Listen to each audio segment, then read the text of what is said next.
नमस्कार मित्रों। आज मैं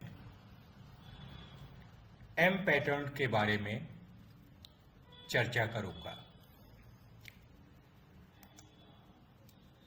एम पैटर्न का शेप कुछ इस तरह से होता है। ये एक बुलिश रिवर्सल पैटर्न के नाम से भी जाना जाता है और एम पैटर्न को डबल टॉप पैटर्न भी कहा जाता है। इसमें प्रीवियस ट्रेंड जो होता है वो अप ट्रेंड होता है। अब थोड़ा सा मेरे माउस पे ध्यान दीजिएगा, ये पैटर्न बनता कैसे है। प्रीवियस ट्रेंड बॉटम से ऊपर की तरफ चलता है और एक अपना टॉप बनाता है। इसे हम फर्स्ट टॉप कहते हैं। इसके बाद ये डाउन ट्रेंड की तरफ चलता है और एक लो बनाता है। फर्स्ट टॉप और जो ये आपका स्विंग लो बनाया है, यहां से एक बार फिर ये अप ट्रेंड में चलता है और सेकेंड टॉप बनाता है। फर्स्ट टॉप और सेकेंड टॉप की हाइट में बहुत ज्यादा अंतर नहीं होना चाहिए। इसके बाद फिर ये डाउन ट्रेंड की तरफ जाता है और ये रिवर्सल पॉइंट होता है। ये एम शेप में बनता है, इसलिए इसे एम पैटर्न के नाम से भी जानते हैं। इसमें ये पॉइंट जो है यानी फर्स्ट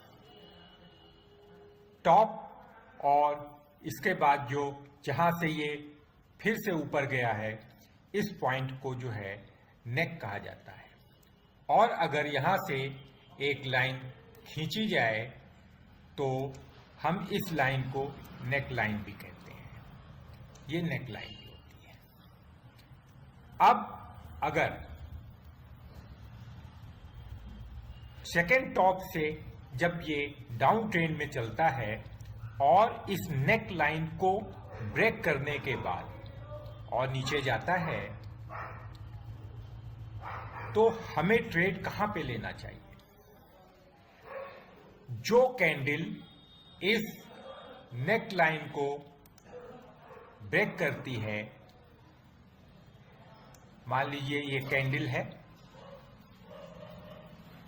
इसने नेक लाइन को ब्रेक करने के बाद क्लोजिंग दी, और तो हम ट्रेड जो लेंगे इस कैंडल के लो से थोड़ा नीचे हम बियरिश ट्रेड लेंगे, यानी कि हम यहां पे सेल करेंगे। कहां सेल करना है? इस पॉइंट के आसपास, जहां ब्रेक जो सिग्नल कैंडल या जिस कैंडल ने ब्रेक किया है उसके लो से थोड़ा नीचे। स्टॉप लॉस हम लगाते हैं हाई से थोड़ा ऊपर। ठीक है, हमारे ख्याल में थोड़ा तो समझ में आ गया होगा। अभी हम और आगे चलते हैं तो आपको ये पॉइंट और भी क्लियर होगा। इस डायग्राम से भी आप समझिए, बॉटम से ऊपर की तरफ चला, यहां टॉप बनाया, ये यहां नीचे आया, ये नेकलाइन जहां से ये नीचे तक आता है इसे नेकलाइन, और फिर ये ऊपर जाता है, इसके बाद फिर ये नीचे आता है और नेकलाइन को ब्रेक करके ये नीचे आ जाता है। ठीक है, हम जो टारगेट इसका रखते हैं वो टारगेट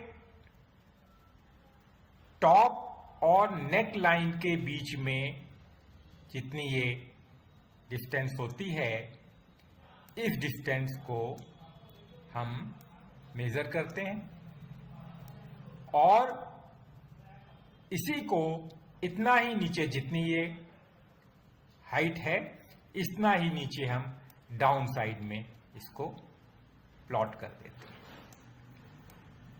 ये हमारा टारगेट हो जाता है, यानी कि इस जगह जो है ये हम एक टारगेट, वो कितना है, जितना कि टॉप और नेक लाइन के बीच में हाइट है उतना ही हम नीचे प्रोजेक्ट कर देते हैं, वो हमारा टॉप हो जाता है। ये टारगेट होता है। अब इसमें कुछ बातें और भी जानने वाली हैं कि गैप बिटवीन फर्स्ट टॉप और सेकेंड टॉप में क्या होना चाहिए। इंट्राडे के लिए 7 to 8 कैंडल्स का गैप होना चाहिए। टाइम फ्रेम डेली अगर रखते हैं तो शॉर्ट टर्म के लिए 3 to 4 वीक का गैप होना चाहिए, मीडियम टर्म के लिए 3 to 4 मंथ का गैप होना चाहिए और लॉन्ग टर्म के लिए 1 to 2 ईयर्स या इससे भी ज्यादा गैप होना चाहिए। इस तरह से हम इसको एनालाइज करते हैं। अब जो हम कैसे हम डबल टॉप पैटर्न या एम पैटर्न को कैसे और अच्छी तरह समझने के लिए इस डायग्राम का सहारा लेते हैं, ताकि जो हमारे नए व्यूअर्स हैं वो भी इसको समझ लें। हमारा उद्देश्य ये है कि वीडियो में आपको चीजें समझ में आनी चाहिए। थोड़ा समय लग सकता है, फिर भी कोशिश करते हैं कि कम से कम समय लगे और आपको टू द पॉइंट हम बात करके उस चीज को क्लियर कर दें। यहां पे देखिए 1 से 2 तक ये अप ट्रेंड में था और यहां पे 2 नंबर जो है इसने फर्स्ट टॉप बनाया, इसके बाद ये नीचे गया और यहां नेक से फिर ये ऊपर गया 4 नंबर पे, यानी 2 नंबर और 4 नंबर ये 2 टॉप बन गए हैं और दोनों की हाइट में बहुत ज्यादा अंतर नहीं होना चाहिए। इसके बाद 4 नंबर से जब ये नीचे की तरफ आता है और यहां पे देखिए नेक लाइन को अगर ब्रेक करता है, यानी इस कैंडल को अगर आप देखिए तो इसने नेक लाइन को ब्रेक किया, तो हम इस पॉइंट पे हम सेल ट्रेड ले सकते हैं।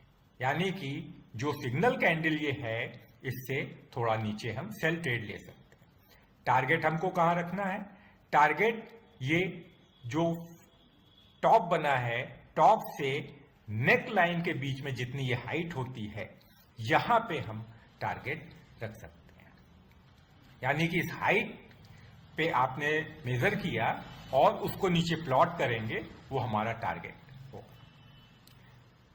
ठीक है, इतनी बात तो आपको समझ में आ गई होगी। अब हम बात करते हैं entry, exit, stop loss and target. तो सिग्नल कैंडल तो आपको बता दी कि जो कैंडल नेक लाइन को क्रॉस करती है, नीचे की तरफ जिसने ब्रेक किया वो कैंडल सिग्नल कैंडल होती है। और एंट्री कहां करनी है, low of the signal candle into 0.99, यानी कि लो से थोड़ा नीचे हम एंट्री करते हैं।